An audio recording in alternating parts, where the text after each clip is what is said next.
उत्तराखंड से सामने आ रही है उत्तरकाशी टनल हादसे का आज 9वां दिन है और रोबोटिक्स मशीन टीम यहां पर सिलक्यारा पहुंचाई गई है। डीआरडीओ की रोबोटिक्स मशीन टीम मौके पर सुरंग में फंसे 41 मजदूरों को निकालने के लिए वहां पर पहुंची है। ये एक और प्रयास किया जा रहा है क्योंकि लगातार 9 दिन से रेस्क्यू ऑपरेशन चल रहा है।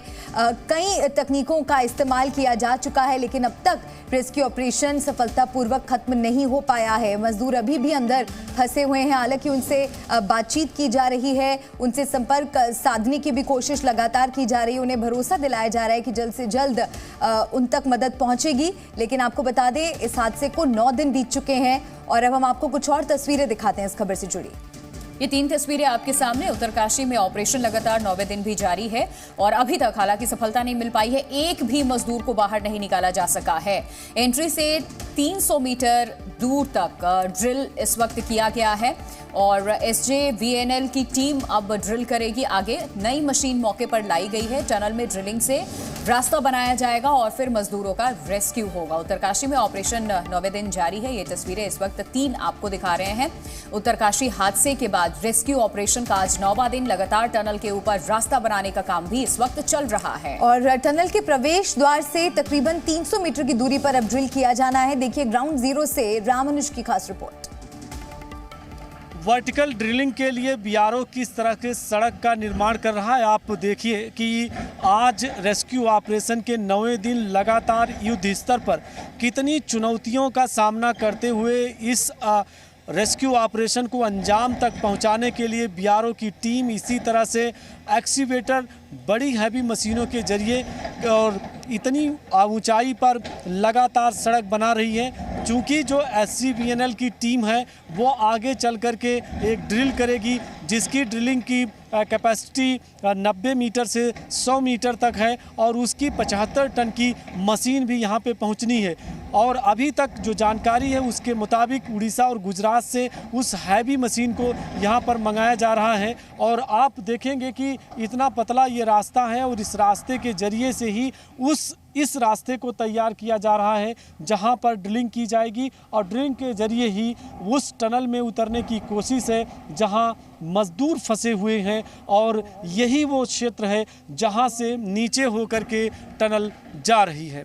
ये मार्क की गई तस्वीर को देखिए, बाकायदा यहाँ पर एक रॉड लगा दी गई है और ये रेड कलर का आप जो फ्लैग देख रहे हैं ये इस बात के लिए इंडिकेशन है कि यही वो स्थान है जहां पर अब ड्रिल की जानी है। सबसे महत्वपूर्ण बात यह है कि यहाँ की जो ड्रिलिंग होगी 2 पाइपलाइन की होगी। पहली पाइपलाइन लाइफलाइन के लिए होगी, यानी जिससे खाने पीने का सामान और साथ में रेस्क्यू करने के इंस्ट्रूमेंट अब उसके थ्रू डाल करके चेक किए जाएंगे। इसी तरह से दूसरी पाइप को यहाँ से ड्रिल किया जाएगा जिसके जरिए पूरा रेस्क्यू ऑपरेशन चलेगा।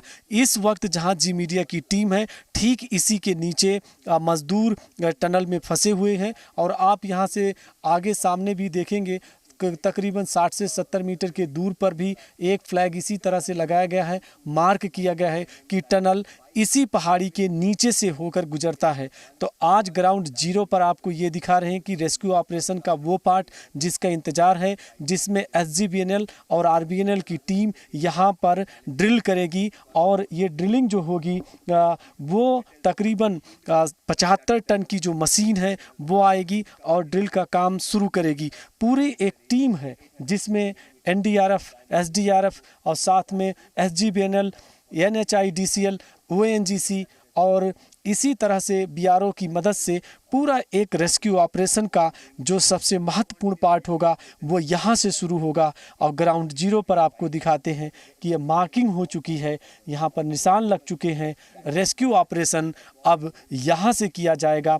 जो प्लान तैयार किया गया है 6 तरह का, वो उनमें से एक है। अगर रेस्क्यू ऑपरेशन उस टनल से सक्सेस नहीं होता, कामयाबी नहीं मिलती, तो सभी मज़दूरों को यहाँ से ड्रिल करके जो पाइप जाएगी उसके ही जरिए निकालने का काम किया जाएगा। कैमरा पर्सन अमरीश भट्ट के साथ मैं रामानुज, जी मीडिया, सिलक्यारा टनल, उत्तरकाशी। और अभी तो रामानुज की रिपोर्ट आपने देखी उत्तरकाशी से। इस वक्त ग्राउंड से हमारे साथ हमारी संवाददाता अंजलि सिंह जुड़ चुकी हैं, सीधे उनका रुख करते हैं। अंजलि, क्या अपडेट आपके पास?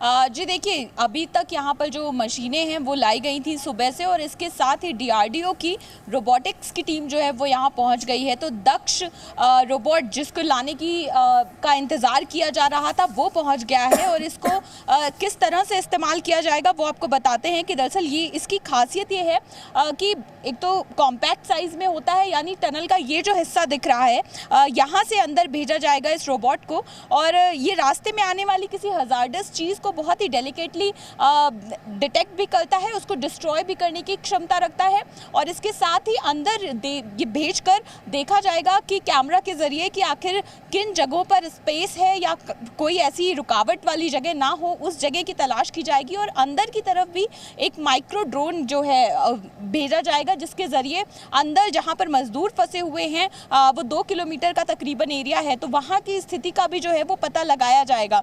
तो पूरी तरह से हाईटेक जितनी भी टेक्नोलॉजी है उसका इस्तेमाल यहाँ पर किया जा रहा है। एक्सपर्ट्स की राय ली जा रही है। इंटरनेशनल टनलिंग एसोसिएशन के जो प्रेसिडेंट हैं वो यहाँ पर पहुँचे थे, तो उन्होंने आज पूरा मुआयना किया है, और ऊपर की तरफ जहाँ पर ड्रिलिंग पॉइंट जो है आइडेंटिफाई किया गया है, जैसा आप थोड़ी देर पहले हमारी रिपोर्ट में भी देख रहे थे, तो उन जगहों पर भी वो टीम ने विजिट किया है।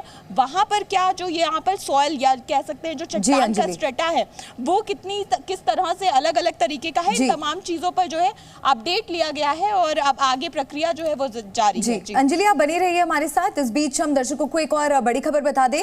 उत्तराखंड में नेता विपक्ष यशपाल आर्य ने टनल हादसे को लेकर बड़ा दावा करते हुए कहा है कि टनल बनाने में भ्रष्टाचार हुआ है। उन्होंने कहा कि अनुभवहीनता से यह हादसा बड़ा हो गया और टनल हादसे की CBI जांच भी कराई जाए।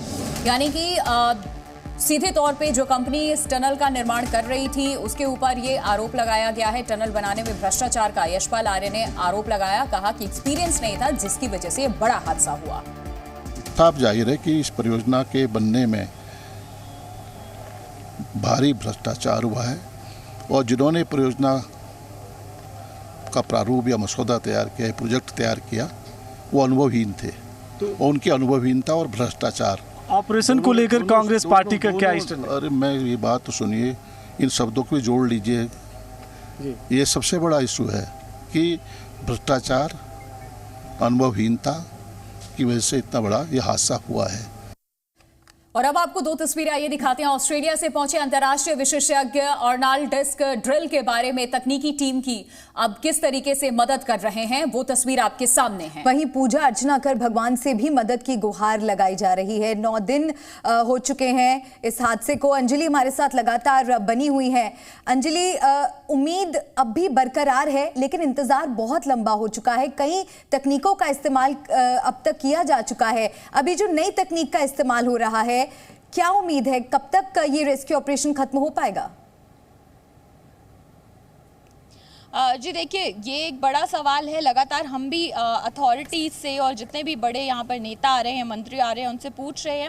हालांकि कल जब नितिन गडकरी यहाँ आए थे, उन्होंने ये ज़रूर कहा, पूरी साइट का मुआयना करने के बाद, सभी 6 प्लान को अच्छे से समझने, उनकी समीक्षा करने के बाद उन्होंने कहा कि 2 से ढाई दिन का वक्त आप मानकर चलिए, यानी 3 दिन आप समझ सकते हैं कितना लगेगा। हालांकि वर्टिकल ड्रिलिंग की जहाँ तक बात करें तो देखिए उसमें भी कई सारे चैलेंजेस ज़रूर सामने आएंगे, क्योंकि काफ़ी अलग तरह का है, सॉइल का अलग अलग तरह की रॉक्स है। तो अब ऐसे में अभी ये माना जा रहा है कि 3 से 4 दिन शायद समय और ज़्यादा लग सकता है, क्योंकि जहाँ तक सुरंग का ये जो मेन टनल वाला एरिया है, जहाँ से पहले हॉरिजॉन्टल ड्रिलिंग की जा रही थी, वहाँ पर भी अभी ड्रिलिंग का काम शुरू नहीं हुआ है। मशीन को स्टेबलाइज करने का, सरफेस को स्टेबलाइज करने का काम जो है वो किया जा रहा है। इसके साथ ही अन्य चीज़ें, अन्य उपकरण जो है जिनको बाहर से मंगाने की ज़रूरत है, उनका भी इंतज़ार किया जा रहा है। तो अब समय जो है थोड़ा और इंतज़ार करना पड़ सकता है, और ऐसे में वो तमाम लोग जो अंदर फंसे हुए हैं उनकी सेहत को लेकर एक चिंता ज़रूर है, जिसको लेकर मेडिकल टीम भी गठित की गई है, जो लगातार उनसे संपर्क में है, उनसे संवाद कर रही है कि किसी को किसी तरह की हेल्थ से जुड़ी परेशानी तो नहीं है। घर वालों से बातचीत कराई जा रही है ताकि मनोबल जो है वो बना रहे, और यहाँ पर जो परिजन है, बिल्कुल देखिए, क्योंकि इंतजार बहुत लंबा हो गया। अभी तक कई तकनीक का सहारा लिया गया, किसी में सफलता नहीं मिली है, और ऐसे में अब 9वां दिन है, रेस्क्यू ऑपरेशन आज भी चलाया जा रहा है, एक भी मजदूर को बाहर नहीं निकाला जा सका। तो सवाल खड़े हो रहे हैं कि आखिरकार इतनी चुनौतियां क्यों आ रही हैं? क्या वो ऐसी चीज है जो सबके सामने नहीं आ पा रही है? क्या चैलेंज है अभी? बहुत शुक्रिया अंजलि आपका तमाम जानकारी देने के लिए। Z News.